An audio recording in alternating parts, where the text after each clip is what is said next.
Welcome to Inherently Distinctive.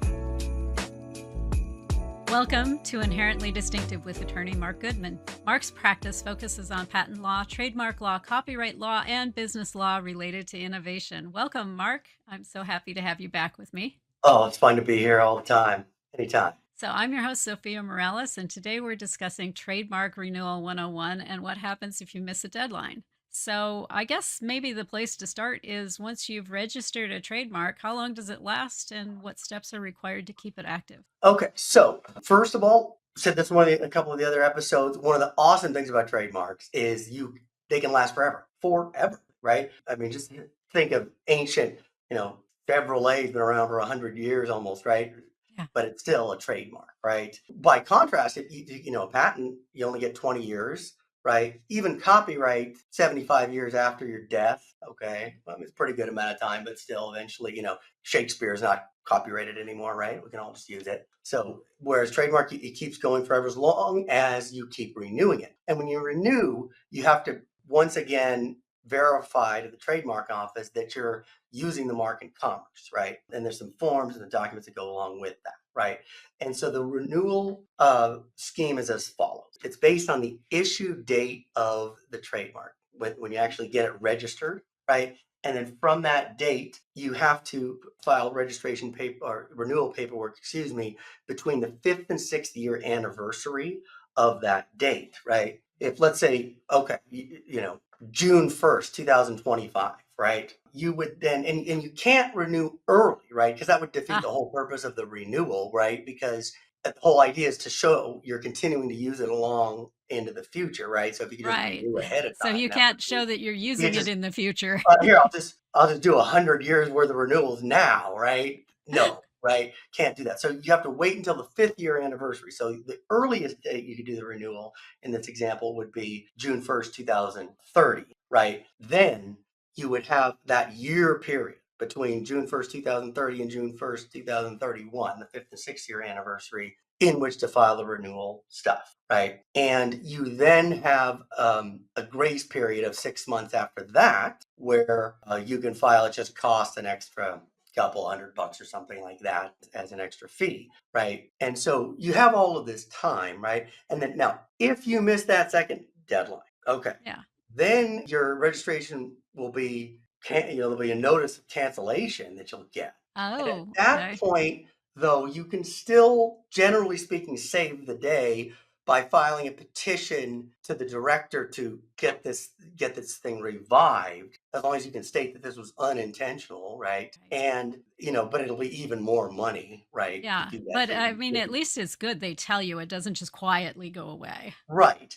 But if you blow past 2 months after the notice of cancellation after the second deadline, then you're kind of in trouble, right? Because unless there are some extraordinary circumstances that you could present evidence on, then you're going to lose the trademark. You're going to have to start over, right? And you can file another application. I've had this with clients, and it's usually people that come to me. It's like, well, we let this thing go or something. We didn't realize what was going on. They come to me and I have to tell them, sorry, we just got to file this new because it's already gone. Right.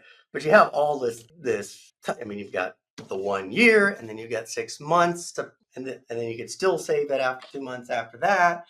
But nonetheless, sometimes these things do die. Now, here's the tricky part about this renewal stuff is the amount of time that we're talking about. I mean, I just told you 2030, that seems like we're going to have flying cars by then or something like that. Exactly. I don't know, right? Maybe the AI will have taken over the world and we'll just be slaves to the computers or something. I don't know. It's a long time in the future, it seems like, right? Well, how are you going to remember that, right? That's the hard part. Now, exactly. You need an entry on your calendar. Historically, trademark office would not give you any reminders, right? Seems like what they do now, maybe it's because they want a little more money, is they'll send reminders after that first deadline pass, right?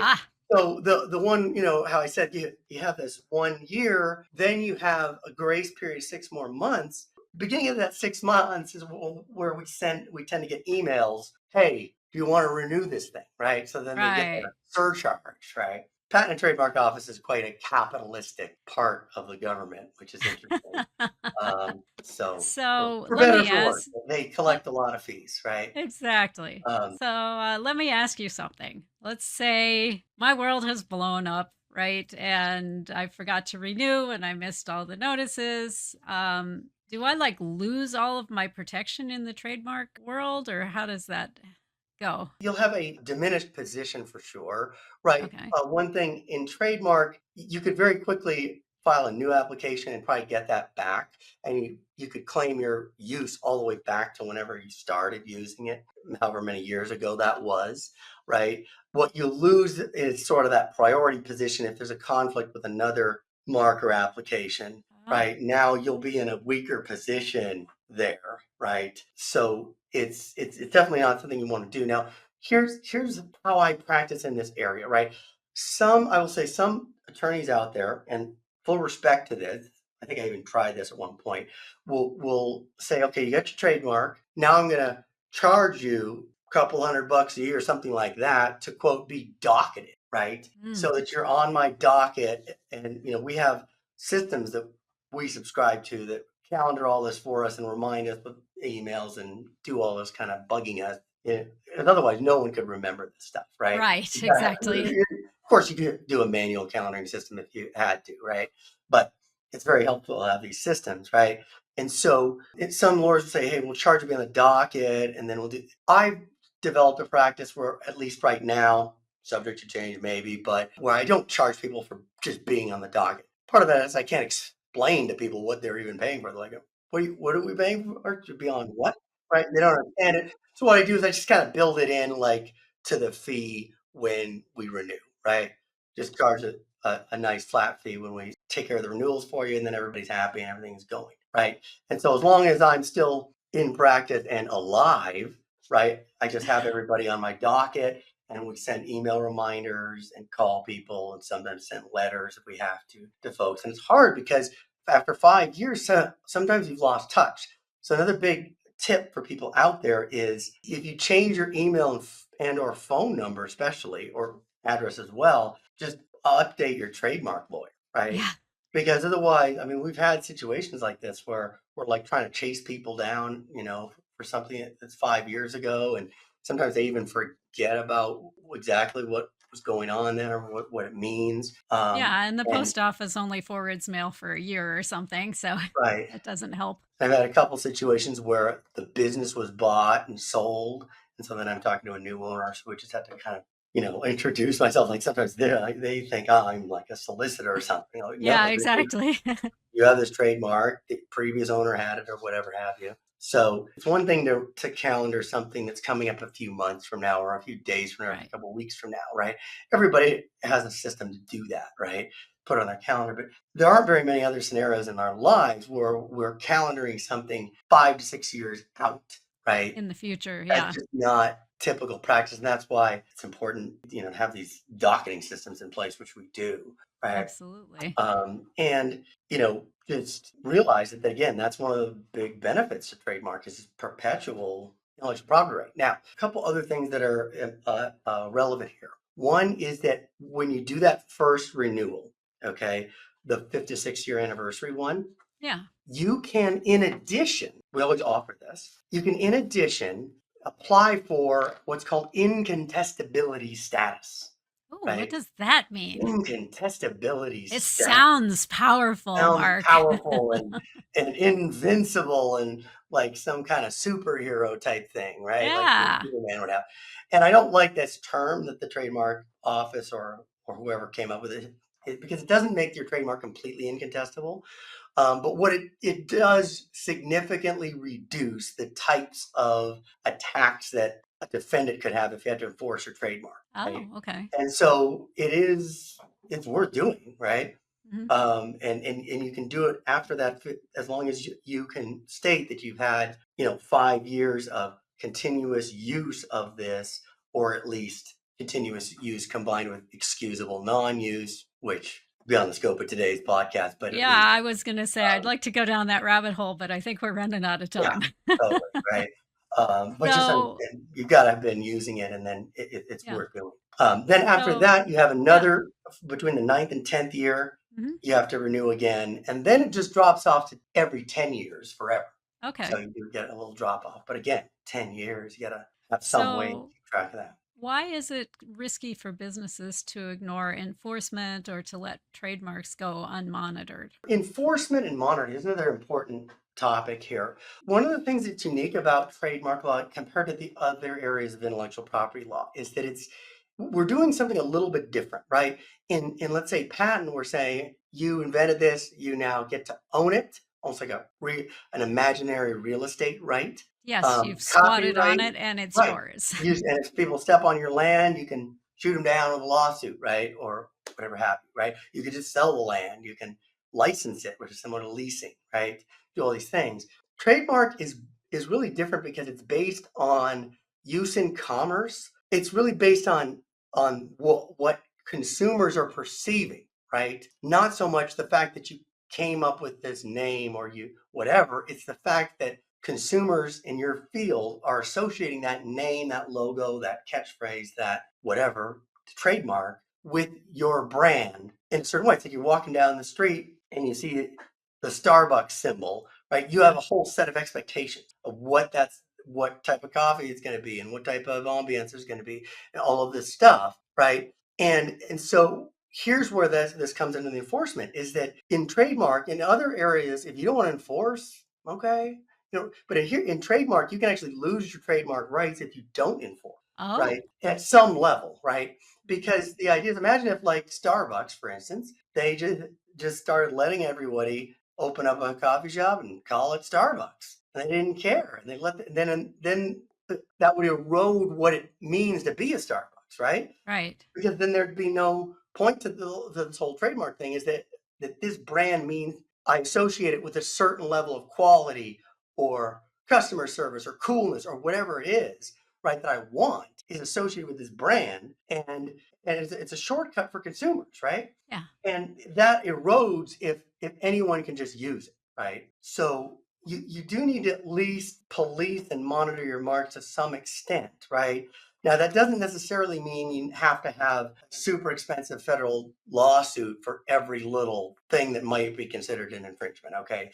So, Yeah. so it's not that stringent, but you should at least, if something's close, you should at least be sending out cease and desist letters to Mhm. folks and say, hey, stop this, right? And is that something that your trademark attorney would just be able to chuck out for you fairly easily? Yeah. Now, here's the thing. This dovetails. Certainly, if you know about it, right? Right. Then yes, we can prepare the letter, get it out, right? That's another thing that we can offer here is trademark monitoring services, right? Mm. And this is where I think historically you had just people combing the internet, looking for similar things. I think now artificial intelligence is stepping I in was going to for this a say they lot, probably have a bot for that. right? Which is cool. That's fine, right? Yeah. There are certain things that these things are really useful for, so I'm okay with it. But you'll find things that are kind of close as well. We'll get notices now. We have a system. We get notices right now if, let's say, someone else applies for a trademark, but they're rejected because of our registration or application, right? Okay. That's good to know because then here's the thing. Okay, so they're rejected. That's good, right? And you don't really have to do anything when that happens because the trademark office is doing it for you. They're rejecting the case based on what's based on yours. But let's say the other applicant's able to overcome the rejection, Mm. convince the trademark examining attorney that no, they're really different enough or something. Then you might want to have a conversation on is this worth pursuing an opposition? Which is something you'd file within the trademark office that says, no, you can't have this one because we have this. This is too similar and too similar of an industry, right? And that's a bigger deal. It becomes almost like it's a scaled down version of a lawsuit. It's not as bad as a full lawsuit, but there's a process there. So, what advice would you give someone who's managing multiple trademarks or working to scale a brand? First thing is to just the recognition that you've got to have some sort of long-term docketing system in place, whether that's done through your attorney, whether you can get that service from other companies, which you could directly sign up for docketing if you Yeah. wanted to with companies that do that. Or if you have your own internal calendaring system, just make sure that's consistent and that it's going to be in place for a really long time. As I said, Yeah. like I said, I think that the biggest challenge is just the amount of time, but between when a deadline is set and when that deadline is. Yeah, I mean, it seems kind of straightforward when you think about it with Yeah, just like a logo, for example, or something right. like that. But when you start having logos and slogans and things that come out at different time points, I can see where the complexity would get absolutely crazy. Yeah, I mean, it's because they're going to be overlapping, right? So you might have one due next year, and then people get confused by the different dates. There's the earliest date because you have to walk through it. There's the Yeah, earliest date you can renew it. Then there's the base deadline. Then there's a deadline with an extra fee, right? right. And that's really where the big deadline is. And then after that, you're kind of scrambling and trying to fix things if you're blown through that, right? Yeah, so the main thing is having a system to keep track of it or an attorney who has a Yeah. system to keep track of it. Absolutely, and at least understand, like, if you get a trademark, talk to your attorney about, okay, well, how are we getting on a calendar renewal? Just ask that question, right? Make sure that you're on the same page. Like, is it something that they're going to charge you directly for that, or they expect you to do that on your own and they're terminating it or terminating representation, right? Because some practices will say, well, if you're not going to do this, then our representation is terminated on this case, then you're kind of on your own. Right. I've seen that as a problem out there sometimes too. And that's why, my practice has been, all right, let's just docket everybody. And then, Yeah. like Well, I and said, that sounds like a really good question to ask an attorney when you're looking for someone to do your trademark work. yeah, Okay. Well, I really appreciate all the insights you brought with us today. yeah. And like I said, positive point about this, it's a little bit of a hassle, but good news is you can keep it forever. And the longer you keep it, the stronger it is. You can get your incontestability, and then maybe we put a pin and do another episode on exactly what that means, right? Yeah. You get that, plus just the longer you're in business with it, the stronger that brand is, the stronger your trademark is against Fabulous. anybody that challenge you. Thank you so much, Mark. Yeah, no problem. Thanks for tuning in to Inherently Distinctive with attorney Mark Goodman. To connect with Mark, visit goodmanlawnevada.com and be sure to like, subscribe, review, and share with those you care about. Thanks for watching. Be sure to hit that like and subscribe button and leave us a review in the comments.